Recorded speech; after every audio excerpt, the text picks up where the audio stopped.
Set up external chat. In the admin console, go to Menu, Apps, Google Workspace, Google Chat. Click External Chat Settings.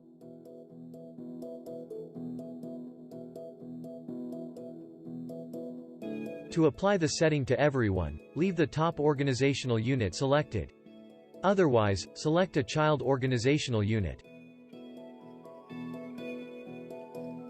For allow users to send messages outside your organization, select On or Off.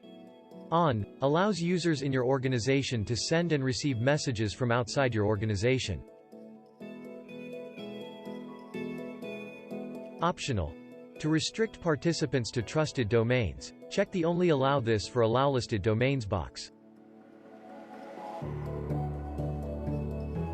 Off prohibits users from sending messages outside of your organization.